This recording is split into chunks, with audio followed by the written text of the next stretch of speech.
Hey guys, welcome back to my channel. Welcome to a monthly wrap up, and we're going to be talking about all the books that I read or attempted to read in the month of April. Now, this month I was very concerned about because I have been in a reading slump the month of February and the month of March. I just had no desire to read. I didn't want to read. I couldn't focus when I did try to read, and February and March were really difficult for me. So in April, I decided instead of having like an actual monthly TBR, I just had a bunch of books that I had my eye on that I kind of wanted to be my first choice for reading books. But I wasn't stuck to just trying to read only them. It was a little bit different than what I did before, and I wanted to make myself a little bit more open to reading how my mood struck, because I wanted to try to get out of my reading slump. And I am happy to announce that the month of April worked out amazing for me. So I attempted to read 13 books in the month of April, but I actually ended up reading 11. I had 2 DNFs, and one of them is a DNF for now. The other one is just, I'm going to DNF it. So I did so well compared to like the 4 books that I tried to read in February, and I think I had like 3 or 4 books in the month of March. I'm very pleasantly happy with what I was able to accomplish and for the month of April and me getting out of my book slump. And it's continuing into May. So it is now May 10th, and I have finished 3 books already. So the trend is continuing that I'm out of a book slump. So, yay! So, we're going to be going through all of the books that I did read and the ones that I did DNF for the month of April. Really quickly though, of the 11 books that I read, I had an average rating of 4.4, but that's a little deceiving because there are several novellas and little audiobooks that were only a few, like 4 hours long, that I did not rate. So the physical books that I did read, the average rating was 4.4. So just want to caveat that. The first book that I read, this was a audiobook, and it was Tanner by Samantha Skye. This book followed Tanner as the MMC. He is a billionaire. It is an age gap romance as well, and the FMC was Victoria. This book I gave 4 stars.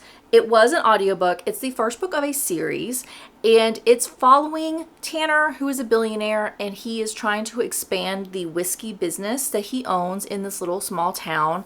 And Victoria ends up moving into the vacant house that was left to her by a deceased relative, and Tanner fully expected that no one was going to claim this house when she passed away, and he was just going to buy up the house, tear it down, and expand his business. But Victoria kind of beat him to it. Victoria wants to actually make it into like a B&B for this small little town, so she is trying to do her own thing to the house, and there's a little bit of tension at the very beginning, but then he becomes very aware of Victoria. He wants to make sure that she is happy and healthy and doing well, even though it goes against kind of what he initially intended for that house.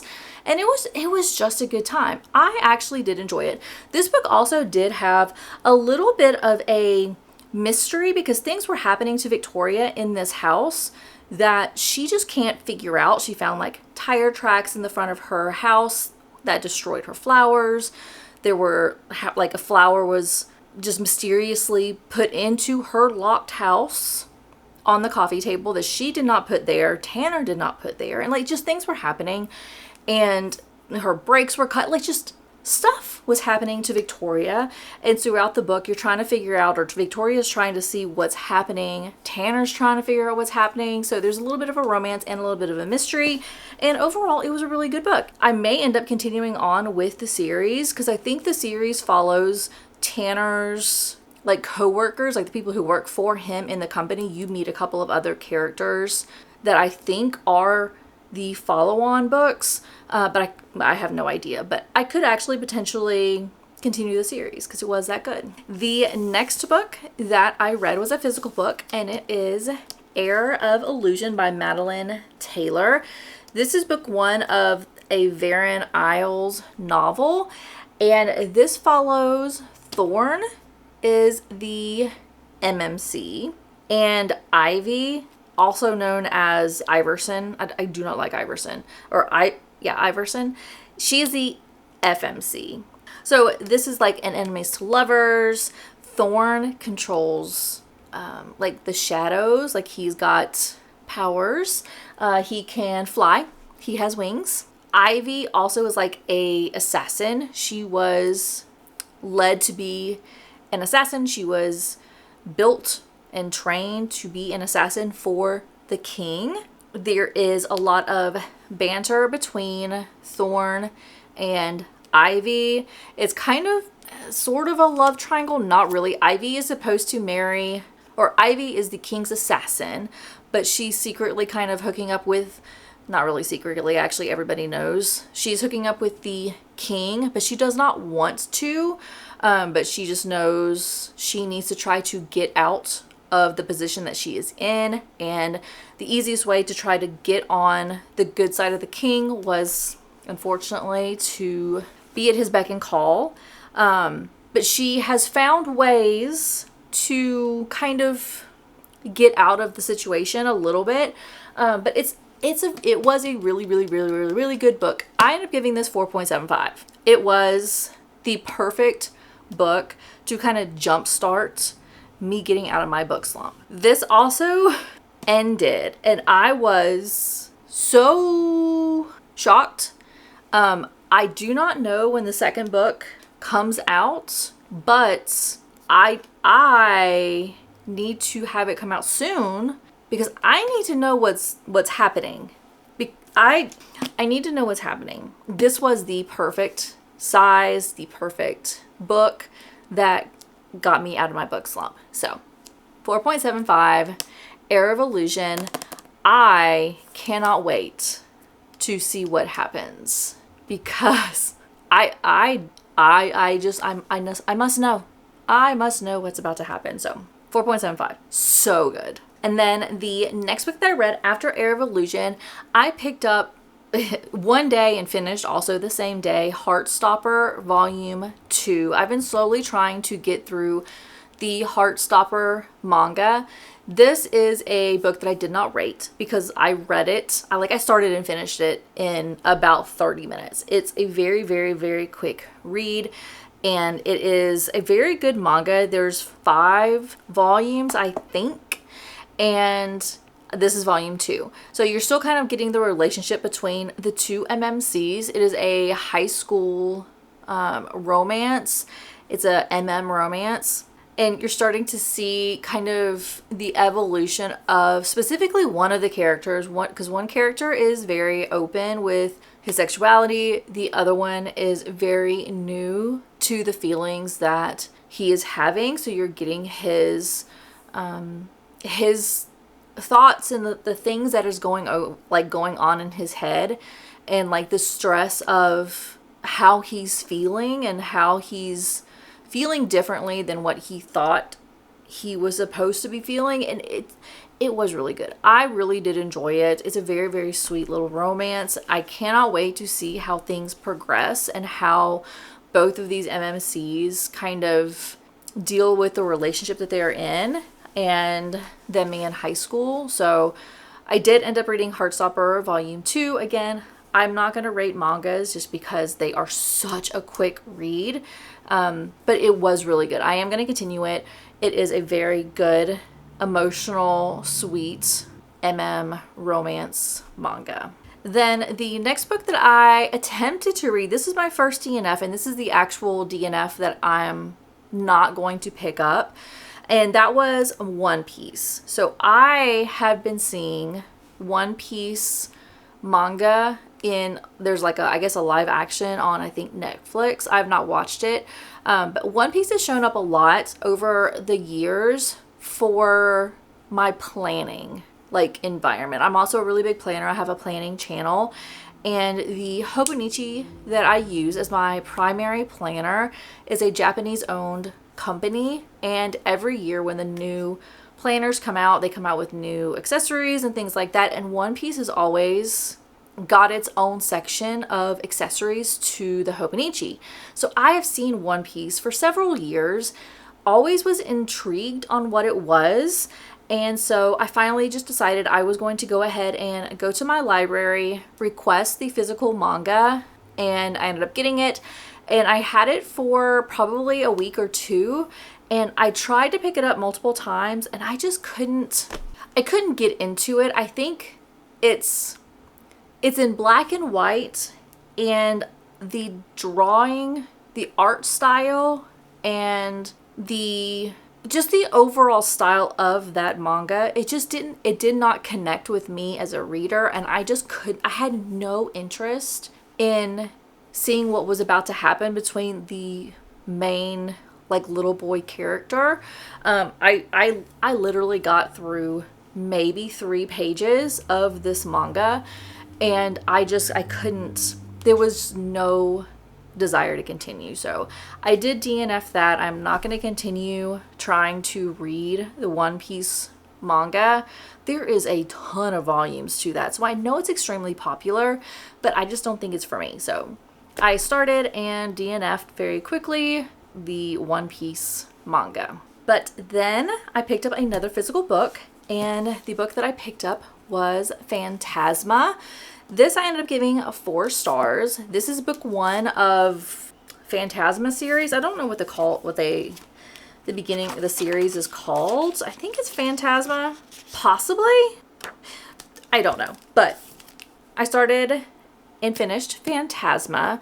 This is another little romantasy. This follows Blackwell, who is the MMC, and Ophelia. And in this book, Ophelia, she has a sister. Her mother passed away. Her mother was a necromancer, and when she passed away, her powers her powers got into Ophelia.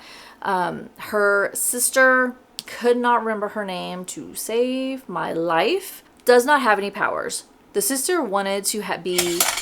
Jeez, that scared me. Whew, okay.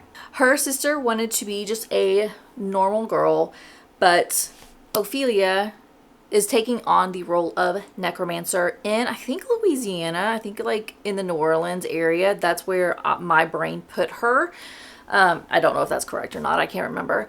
But Ophelia is now the necromancer of the family, and her sister decides that she needs to take care of some things because her mother ended up, when she died, had debt, and the only way to satisfy this debt was the house was going to be foreclosed on. Like, they were going to be kicked out if they did not come up with all of this money to pay back this debt to the bank. Her sister decides she's going to take care of it, and she essentially runs away and kind of disappears. Ophelia has no idea what's happening, but at the same time all of this is happening, this magical house shows up, and if you can pass through all of the challenges, I think it's over like a 7-day period, if the person who volunteers to go into this house can succeed through all 7 days, through all of these different challenges, the final winner gets to have any wish granted by the like devil of the house, I think. And so Ophelia thinks that her sister went to this house in order to go through these challenges to win and pay off the debt. Ophelia thinks that's what happened, and she decides she's going to go into the house to try to hunt for her sister and also go through these challenges, but at the same time trying to find her sister. So all that to say, she's in a house. Blackwell is a ghost, and he kind of strikes up a little bet or a alliance with Ophelia, and the alliance is that if Ophelia can help Blackwell find a key that will help him get out of the like purgatory he's in, because he's stuck in this house. He cannot leave. He has no memories of him before getting into this house. So he has been trying for years and years and years and years and years to leave. And so he strikes up a deal with Ophelia. It was like, hey, I will help you through these challenges and help you prepare and get through them all and get to the end of the game if you will help me find what I'm missing. I don't know what I'm missing, but I'm missing something that's going to help me get out. So they have a team alliance, and then it strikes into a little romance. So it is a romance between Ophelia and a ghost. So it was a very good time. It was a 4-star. It does not end on a cliffhanger, which is great. So I do have book 2. I do intend on continuing on in the series and reading the second book. And the second book is going to follow the sister. 4 stars. Very good little romantasy. Got me continuing on in the month of April with some really good reads and kept me out of a book slump. The next book was my first 5-star of 2026. I did not expect this to be a 5-star because this is the 3rd book of a series. I really, really liked the first book. It was a 5-star. The second book I was hoping was going to be another 5-star, and I just couldn't connect to the characters. And I was concerned with this being a 3rd book that it was going to be another letdown. So I did not think this was going to be as good as it was. But it was 5 stars, and that is Game On by Nevessa Allen. This is the 3rd book of the Into the Darkness, I think that's what it's called. Yeah. Into the Darkness series. The first book is Lights Out, which everybody and their brother knows about. The first book, Lights Out, Josh and Allie are perfection. This follows Tyler and Stella, and it is 5 stars. I loved this. This took me by surprise. This is following Tyler, who is kind of a, what would you call him? He's a bookie, and he's very, very powerful. He's someone that nobody wants to cross. He's also blonde haired. And if you're into a dark romance, or basically any romance, specifically dark, blonde men just don't pop up in dark romances. And it's against the grain when it comes to dark romances. He is blonde. He's also blonde with no tattoos. It's just uncanny. But, oh my God, he was so good. There is one spot, and it's like on page 30. Stella owns a tattoo shop. Tyler comes in fully knowing that Stella is there. She does not know who Tyler is. Tyler knows who Stella is. And so he comes in and he wants to get a tattoo. He doesn't really want to get a tattoo. He just needs a reason to be there. And so he goes in, and 30 pages in, they're kind of making out because they have instant attraction to each other.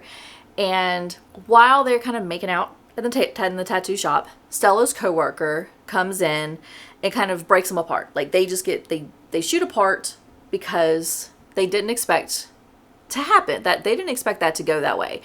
And so as they're going apart, Stella's very mouthy. She's a no business, like she takes no BS, and she's super strong. She's super smart mouthed, and she basically says something to Tyler, and she says something to the effect of, "Calm down, you are a blonde man." And he's like taken aback. He's like, "I don't know what that means."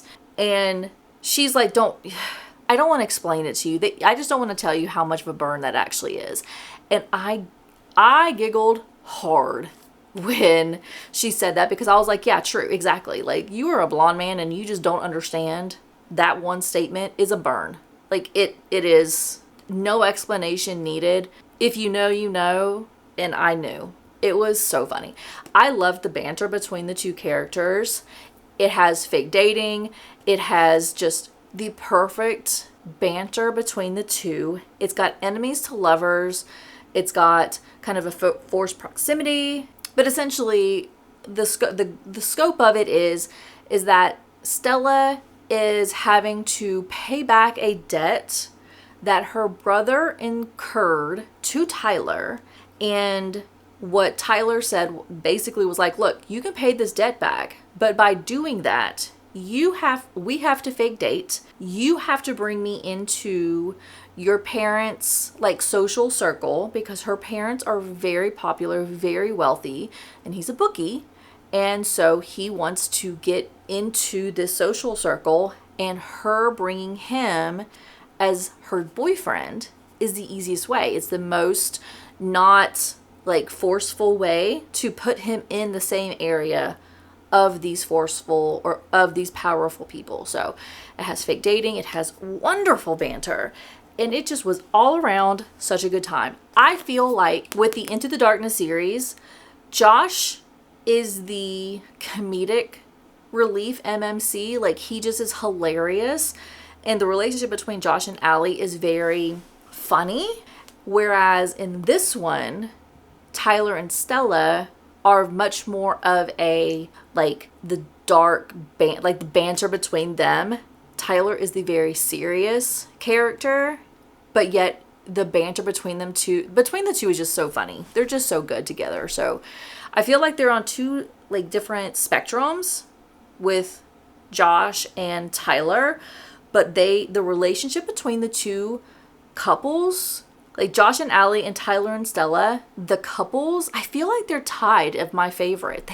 It's just so good. It was 5 stars. I loved this oh so much, and it surprised me. So 5 stars, game on. The streak of good books just continued. So love this book. So good. Love it. So good. The next book I read was an audiobook. I did not rate this because it was a novella audiobook, so it was only like a 3-hour audiobook. So it was just a quick little audiobook that I listened to 100% while I was kind of at the gym working out, and also in my car coming home from work. But the book that I listened to was Love and Other Killers by Brynne Weaver. This is a novella that follows after Scythe and Sparrow was done. So this is kind of like the final little novella after the trilogy. This follows Butcher and Blackbird. I do not remember what their actual names are. I only know them as Butcher and Blackbird. Could not tell you what their real names are. But Butcher and Blackbird. It also has Lachlan, who is the Leather in Leather and Lark, and then Lark is the FMC in that trilogy. And then you also see Fionn, who is Scythe, and then you see Rose, who is Sparrow. So you see all 3 couples in this novella. This is going to be in Butcher and Blackbird. They have an annual like challenge where they're each serial killers. And they have a competition every year to see who can kill a specific serial killer first. So it's serial killers killing serial killers. And in this book, this actually brings all 3 of the couples together, and it's men versus women. So instead of it being Butcher and Blackbird being the only 2 people in this competition, in this book you have all 3 couples together, and then they're split between men and women. And the goal is to find and kill this specific serial killer. So it was just a good time. I really did enjoy seeing all of the 3 couples again. During Love and Other Killers, you do see Barbara also in the story, and it was such a good time. I really enjoyed it. I did not rate it because, again, it was a little novella. It was an audiobook that was only 3 hours, but it was a really good time. If you want a nice little novella, or you want to reminisce and remember all of the characters from the like Butcher and Blackbird. Oh, I cannot say it. If you would like to see the characters from the Butcher and Blackbird trilogy, got it. Definitely check out Love and Other Killers. Very good novella. It was a good time to see all of them all together again. Then the next book that I read was another audiobook, and this one was Accidentally Yours by Christina Lauren. And this followed, what is his name? Jude and Veronica. So in this book, Veronica she somehow crashes into a Zoom meeting with a bunch of men in a company, and she's, I think, like a marketing person or something, and she somehow got access into this Zoom meeting. During the Zoom meeting, she was like, what you're presenting is stupid. You're not going to be able to succeed. X, Y, and Z is wrong. It's trash.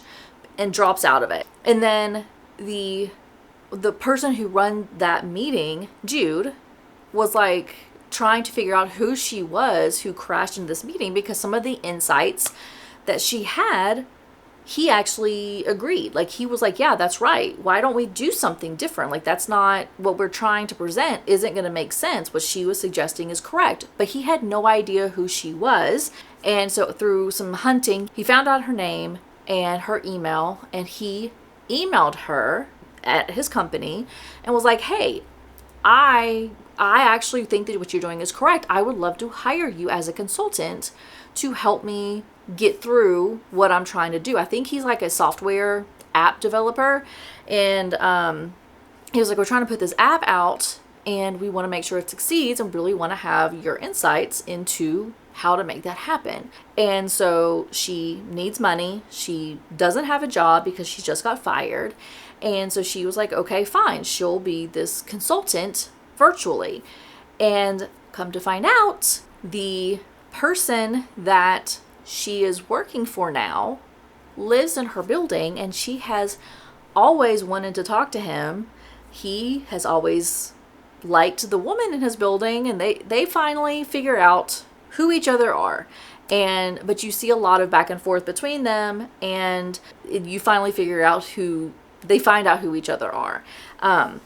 It was a good audiobook. This one was there was so much of the book, though, that was emails back and forth and texts back and forth. I feel like I would have liked it better if I would have read it physically, like actually physically seeing the text back and forth instead of hearing the emails and the text back and forth, because it would be like on the audiobook, it would be like Jude at such and such.com, emails, Victoria something.com, subject, blah, blah, blah, blah, blah. Like, it would speak to you what the email said. And I feel like I would have connected more or liked it better if I read it physically. So in this audiobook, I think it would have been a better read for me if I would have read it physically, because it was so heavy on emails and texts that it just would have connected. I would have felt more for the story and the characters if I would have read it physically and saw the email and saw the text back and forth instead of having to hear their narrator reading from Tyler, from Jude to Victoria, and that type of thing. So I didn't rate that because it was a audiobook, but it was also a quick audiobook. It wasn't a novella, but it was a very, very short book, and I just didn't feel like I connected enough to the overall story or the characters to truly give it a rating, so I didn't. The next book that I read was Nothing Like the Movies by Lynn Painter. This is the follow-on story to Better Than the Movies. I ended up giving this 4 stars, and this follows Wes and Liz. In Better Than the Movies, it was while they were in high school. It was their relationship. It had some like fake dating going on between Wes and Liz, but it was during high school. In this book, this is while they're in college. And so basically what happens is at the end of Better Than the Movies, they're dating. It's a happily ever after. They're dating. Everything is peachy and fun and great. This book, it starts and Wes and Liz have broken up. Wes breaks up with her very suddenly. Liz doesn't quite understand why. She loves him. She thought everything was going great. And he suddenly breaks up with her. And they just don't speak for several years. And then Wes drops out of college, and he takes care of some business back at home, and then he comes back to college at the same college that she is going to. So he is I think a brand new freshman, actually. He starts as a freshman in college. She is a junior or so in college, and he's on the baseball team. She is kind of the photographer or the social media person for the school's baseball team.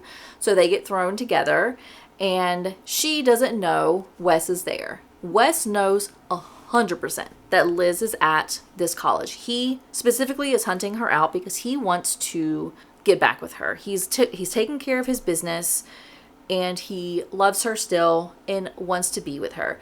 Liz has basically written him off, thinks she wants nothing to do with Wes.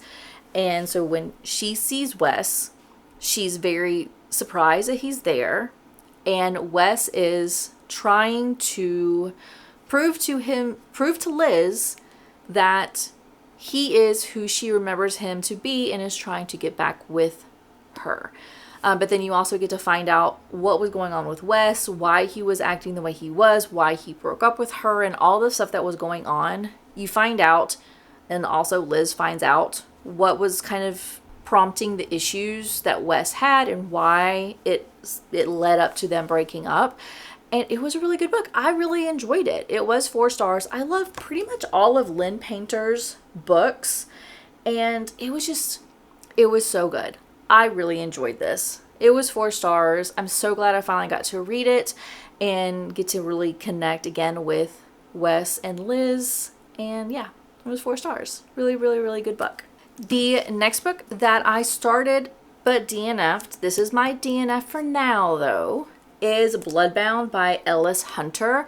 I think I only got through maybe 2 chapters of this book. This followed Astrid, who is a witch, and in the world that they're in, there is the witches, and then there's the like nobles, I guess, and there is a rule that the firstborn of, I guess, every other generation, I think the firstborns have to come together and fight to the death. And the winner, that family gets to rule this part of the country, I think, until the next fight happens. And I think it's every other generation, if I'm remembering correctly, because her mother, Astrid's mother, did not have to fight.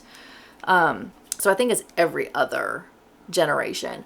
But Astrid is not a strong witch. She has some kind of block in her, so she can't do a lot of things that she would need to be able to succeed at in order to fight and win.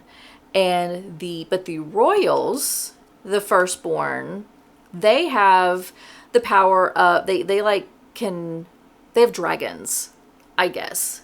And so they're dragon riders. So not only is she a witch she can't really succeed very well. She's not very powerful, but she's also having to fight the prince, who is the rider and like the owner of a dragon.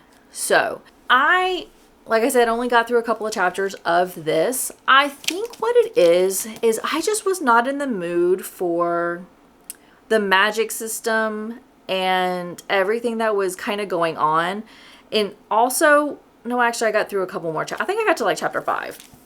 So you have Astrid, but then you also have a side group of people, and it was Skylar, and she has like anybody who has magical powers, they're supposed to be like registered to the king, and like they're called bloodbound, like they're bound to the king, I guess.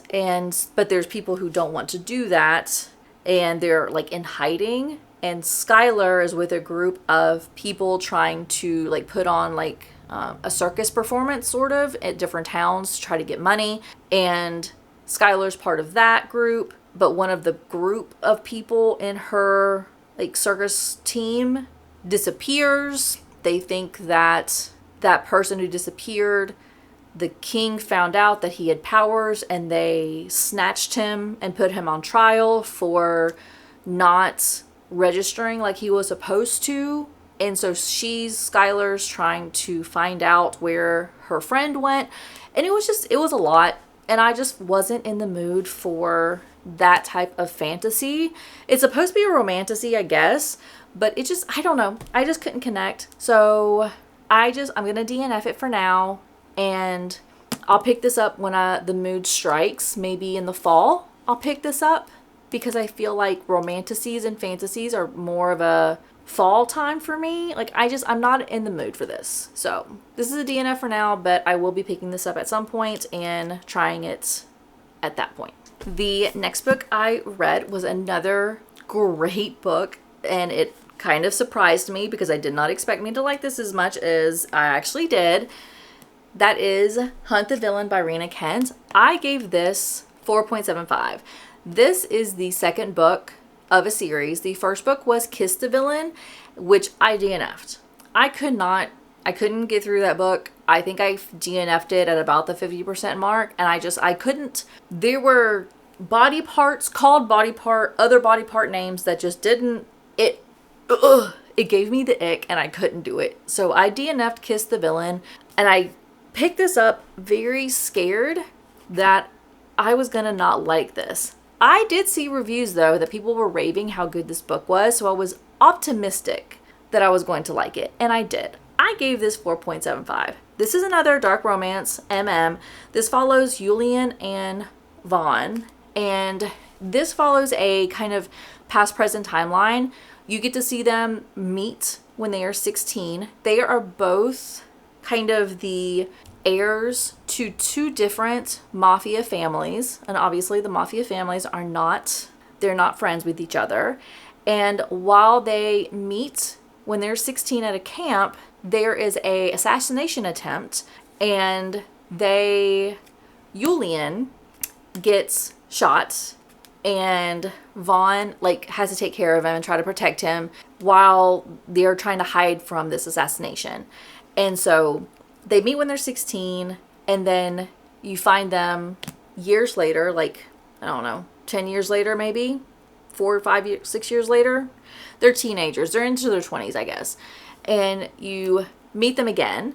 And at this time, Vaughn is basically, he is the very proper, he is the heir apparent to the mafia king, and he is very much the picture perfect mafia replacement. He is the heir. Julian, on the other hand, is also the heir, but Julian is the jokester. He is doesn't take anything seriously. You also see Nikolai, which is in the Gods, Legacy of the Gods. Is it Legacy of Gods? I always get that series wrong. It's like the God of War, God of Pain, that God of Fury. You see Nikolai, and Julian and Nikolai are the two that fight all the time in the cage matches, because Julian is that psychotic, just, he doesn't care. He wants to hurt, he wants to be in pain, he just is that person. And so that's Julian, and then you have Vaughn, who's the complete opposite.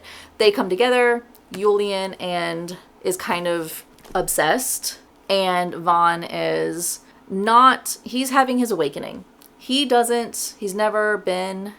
always been straight. He's had a girlfriend, and Julian is not. Julian is very open with his sexuality, and so you see Vaughn kind of coming to how he's feeling, and it's their relationship, and it was so good.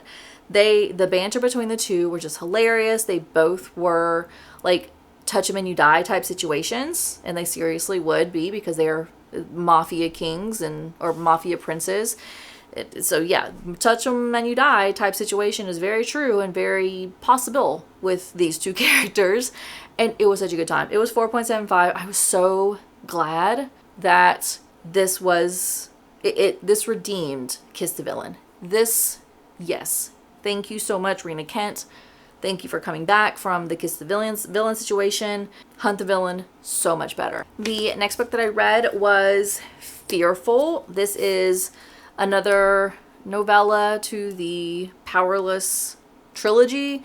This is the second novella? Yeah. You have Powerful novella, and then you have Fearful novella. And this follows Kit and Mara. Mara is the goddess of death, And Kit is the king who you see in the Powerless trilogy. He shows up every single book.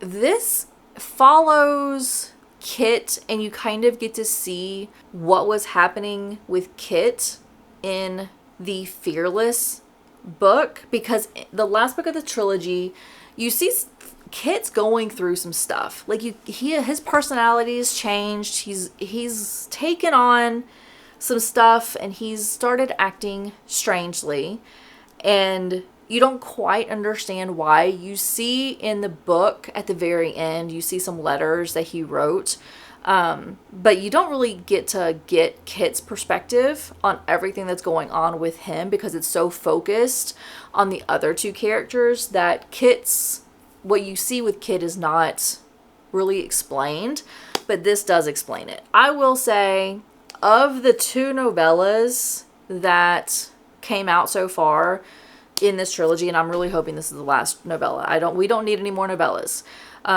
The first novella I thought was pointless. I don't think it did anything. It didn't explain literally anything to the story.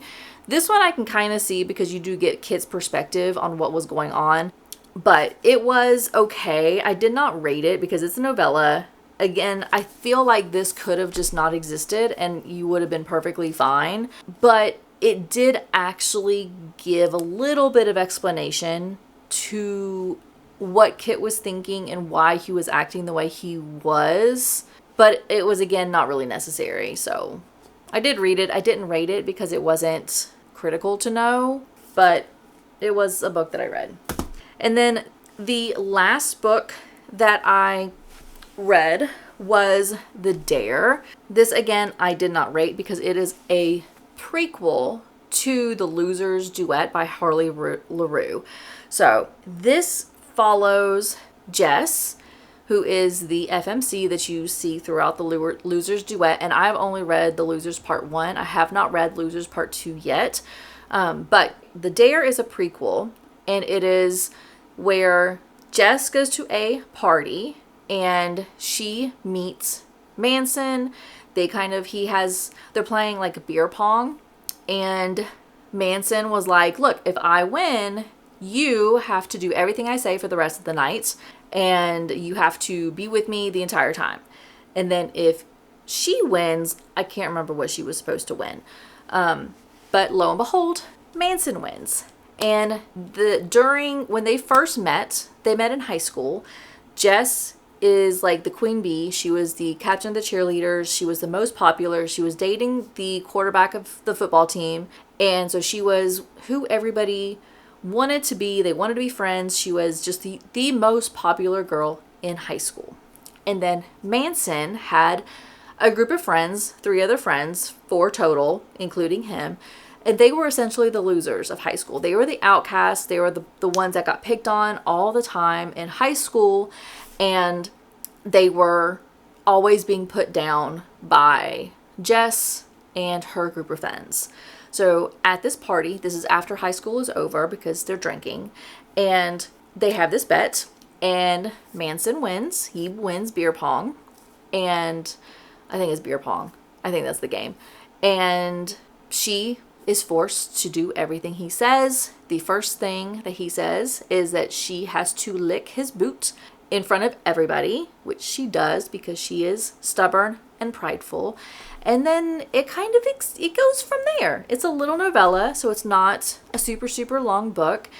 You do see the 3 other characters, the 3 other losers. They also show up, and it is the hookup between Jess, Manson, and the other 3 guys.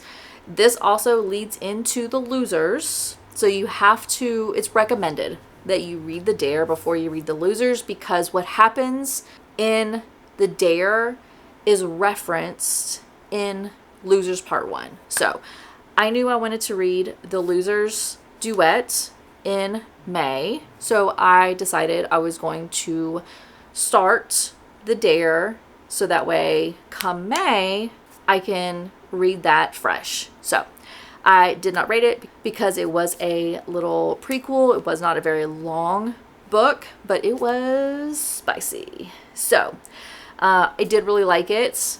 I obviously continued on to The Losers because I have finished the part 1. I have not started part 2, but that is coming soon. You will see that in my May TBR wrap up. So that is all of the books that I read in the month of April. I had such a good reading month. I loved pretty much every single one of my books. I was surprised by quite a few of them on how much I liked them. So I can officially say I'm out of my reading slump.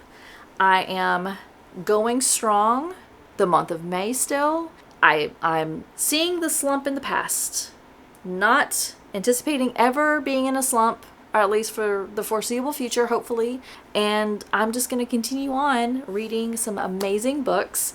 And I'm so grateful that I was able to find some really, really, really good books in the month of April that helped me get out of my slump and get me excited about reading again. So thank goodness for that.